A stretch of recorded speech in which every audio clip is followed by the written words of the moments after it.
everyone. Thank you so much for joining me on another episode of Why I Love Flagler County, your local podcast spotlighting local businesses and local residents on what they love about being a part of Flagler County, or in this case, Flagler and Volusia. So, Jeff, thank you so much for spending a few minutes with me and getting on the podcast. I really appreciate it. I'm really excited to talk about Absolutely. this. Absolutely. Thank you, Macy, for inviting me. Of course. Well, Jeff and I met just last week, actually, at one of the Bold Ladies in business networking events, and he was speaking with his nonprofit. And I'll let him kind of explain what it is. But when he was sharing with me what he does, I was like, oh my gosh, I would love to number one, learn more about it, and number two, just kind of share it on the podcast because this is a topic that I've not done all my research on, but I have a lot of interest in. So I'm really really excited. Jeff's doing a lot of great things. So first, why don't you kick us off and kind of just get us started and kind of tell me a little about your journey being here in Volusia, and kind of you kind of grew up in this area, is from what I remember. As a young adult, yes, I was born and raised in Massachusetts and came here after college Hmm. through a series of events. Didn't think I was ever going to come to Florida, actually, at 23 years old, but landed here and always had a career in nonprofit world. A lot of initially entry level positions, and then eventually moving my way up within organizations and trying to gain influence, I guess, if you will, within those organizations to hope to influence change in some of the ways that we engage the community. Centered primarily the latter part of my career with child welfare, kids going into foster care. So, yeah, I've been a resident of Volusia County since 1996, but either through ministry now or even my prior organization have had my foot in Flagler County probably for a good 20 years now. That's awesome. I mean, that's pretty much the life of Flagler County is the past 20 years. So I mean, I think we talked about this a little bit last week, but you've just seen Flagler and Volusia and just kind of all the surrounding area just completely transform in the past 20 years. Yeah, when I first moved here, my goodness, I remember so there used to be infomercials in the 90s up in Massachusetts about housing for sale in Palm Coast. It was Oh. late night TV flooded the Northeast. It was this big campaign. And I remember driving here in 96 and seeing the sign Palm Coast. And I was like, oh, that's the city. And then really there wasn't much beyond Palm Coast Parkway. Like Flagler Beach was, very, very much like even like Ormond is today, where I live. Ormond was a hidden jewel. I think Flagler Beach was a hidden jewel. And now hidden jewels don't stay hidden for too long. Yeah, I've actually been very surprised at the amount of people I've come across for the podcast on they actually grew up in Palm Coast and they've lived like their entire life in Palm Coast. And so they've told me stories about like Belterre used to be, one lane. Yep. Their Target obviously wasn't there, Starbucks wasn't there. It was just like one stoplight is what I heard. It took like Yes. maybe 10 minutes to get to the beach max, and now it's like 15 to 20 depending on your traffic. Absolutely. Um, It's changed for sure. It definitely is changed. And for the betterment. Like there's sure. definitely, as communities grow, there becomes community issues that are tension points, but also too, there's been a lot of I think it's culturally diverse, a lot of people from all around the world, even there's a number of as I know in Palm Coast and Flagler, a lot of people from overseas that are here and across the United States. Yeah, I mean, I'm from Michigan. You're really from Massachusetts, so Yep, we're all coming down here. A lot of New York people come, New Jersey. absolutely. So I feel like Absolutely. I've learned so much about New York culture just from being in Palm Coast, which is such a random place. But why don't we share? You can share a little bit about your journey. So you mentioned that you've really been in the nonprofit world, pretty much most of your career, Yep. but a lot of it has been with welfare. What are some of the things that you guys are specialing in, or what really like pulled your heart in that direction? Well, interesting enough, I kind of went into child welfare with, kicking and screaming a little bit. I wasn't necessarily, that was my passion. But social services was something that I did well, I guess. Mm, I kind of related to people. I didn't necessarily see myself working, and partly when I was younger, I'm like, you know what? I don't want to enter a career of poverty. When you go into this kind of calling, you don't make it, financial windfall. And so I had other aspirations that I went to college for, and always worked in either child welfare or social services, just as a job that I did well, with the hopes that I would have something else that would materialize. And over time, I really kind of started to connect and really want to help people more and more. And then it became more about kids and families. Um, and then I hit a stumbling block in my not career, but as my career got progressed into upper middle management, I started to realize that influencing change into big multi-million dollar organizations that have federal grants, there's a lot of change that can happen. And so um, I am married, and at that time I was talking with my wife about some of my frustrations, and she said something that forever changed our trajectory in life. This was in 2013, after I was kind of complaining about something that was going on and I couldn't affect change. She said, "Why don't we do something ourselves?" And I said, "Well, what does that mean?" And she said, "I don't know. You're the social worker." And so she had to get a gifting and a problem solving in a way that I didn't and don't. She's a project manager by trade. She's had been doing it for years.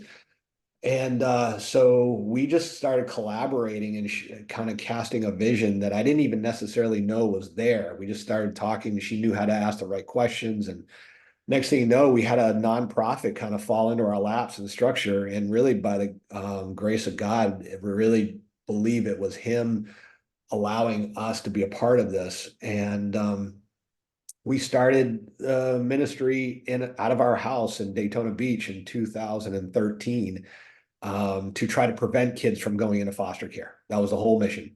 And we did it solo for about 2.5 years. And then Salty Church, who has a church in Flagler County, Volusia, and specifically in Ormond and in New Smyrna, saw the vision. Lead pastor Robbie O'Brien, he saw the vision and gave us an invitation to say, bring your ministry on full time, and you just basically rebrand yourself and do the same mission, and we can help support in a number of ways. And so we did that in 2016. We dropped our nonprofit status, became Salty Family Services, which is a ministry. Our mission is to rescue, serve, and empower families to prevent child abuse and neglect. And we serve Volusia and Flagler County. And we started, in 2016, we worked with 41 families, and that impacted, I think, somewhere around 80 children. Last year, we worked with 396 families and impacted about 800 children. So it has wow.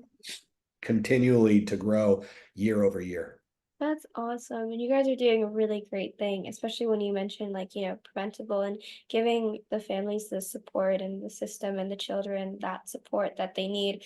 It's a lot of these things are not easy to talk about or to even tell someone that you're going through, Sure. or what is going on in that life. So it's amazing that you guys are able to be there and you guys are hopefully seeing that change in front of you. And it's different than like what you mentioned of just trying to do all this work, but you're not seeing it, you're not actually feeling like you're enacting any change. But now you get to meet them, you get to understand, and you get to really see them where they're at, and then helping them get to where they want to be. Absolutely. No, it's been quite a journey. Early days, my wife was picking up the phone calls and I was going to actually see families and work with families. And now we're blessed to be able to have a staff of 8. Wow. And yeah, and so, my role has changed dramatically within the ministry and really overseeing most of like the operations and fundraising and recruitment and of volunteers, but in church partnerships as well. This is a ministry that's not exclusively Salty churches. Mhm. We have nine church partnerships as well, so that's a big deal. So we're trying to get the church body invested into the communities. Notoriously, churches are really well known for overseas missions, in other countries. And we were really, and also too, the church is very engaged in foster care. There's a lot of Mhm. foster parents that are believers. But we really wanted to try to encourage the church in a different way to try to get families, to put the attention on families that haven't hit that point of no return where their kids are Mhm. lost to a system. And a lot of people believe that we're working with people that are abusing their kids or maybe active addiction. Really, it's not that at all. The families that we're primarily function are engaging are what we call at risk, and that is young parents with young children, single parents, transient or economically struggling. And there's a combination of all of those in a lot of the families. And those tethered to isolation, that is the biggest reason for kids going into foster care. And that isolation, because with families that don't have support, they have more stressors. They don't have connections into community. They don't have family around them. They may be limited in their parenting skills because they're young. And so what happens, there's more stress. That's when domestic violence has a place to breed. That's when substance use has a potential to breed and all different kinds of issues. So we're trying to go upstream and catch those families before they get to those situations and try to really give them some practical, emotional, and spiritual guidance in life. That's awesome. And it's just, like you mentioned, it's not something. I think a lot of people still have those stigmas when it comes to maybe hearing about a topic like this of like, oh, like you mentioned, like people think that you guys are working with families with like maybe active addiction or abuse problems or something like that when it's really not that. And I think people would be surprised of how these things, like you mentioned, even breed and even come into place is not having, a support system around you. And, some things sometimes happen, but when you're able to at least provide that for a short amount of time, it can really change a lot of things in life. I know there's so many people that I know that, they had a church family that was able to support them through hard times, and they were able to really get out on the other side of it because of that support and because they had someone in their corner cheering them When on. you think about successful people in general, there's usually at least one influential person in that person's life, Right. whether it was a parent, a teacher, a coach, somebody that was that as simple as saying, know what I see in you, and fostering that and trying to Yeah. help the person grow. And that's all about life. When you look at the life of Jesus, he saw people and he Right. engaged people and invited people. And that's what we do. We invite, and it's up for families on whether or not they want to take that invitation. Yeah, definitely. Well, you mentioned a little bit about volunteering. I know you guys have some volunteer options for anyone who's interested in learning Absolutely. more because you guys are doing a great thing. And I know, the more volunteers you get, the less hopefully people don't think of it as like a full-time job. But do you want to share a little bit on how people can get a little bit more involved with what you guys are doing? Absolutely. So there's really two primary ways that look very different, but still have a lot of interaction. So we have when we're working with families, they're assigned a mentor. So that mentor is walking through life with them. We're going out into families' homes, getting to know them on a weekly basis, and they can have that mentor all the way up to 4 months. When we're working with a family in that capacity, what we have is what we call our call me when volunteers. So it's people that have time, talent, or treasure to offer a family when we're working with them. So we have a database of roughly, I think, about 250 volunteers. That it varies from something as simple as a gift card for food. We don't have a food pantry. We're not trying to create a food pantry, but in the church, our ministry could purchase gift cards by like have 100 and just as needed give them out. But we want to encourage, even on the what we would call low-lying fruit of getting engaged with a family that's in need, you can go purchase a Walmart gift card, say for $50, $100, whatever, and we'll tell you a little bit about that family, and then you have the ability to pray for that family, to think about that family, and know that your money is attached to a specific family that you've been connected to. But more importantly, that family now sees this gift card from someone they've never met, and they know that there's somebody that's given their money to support their family in this particular need.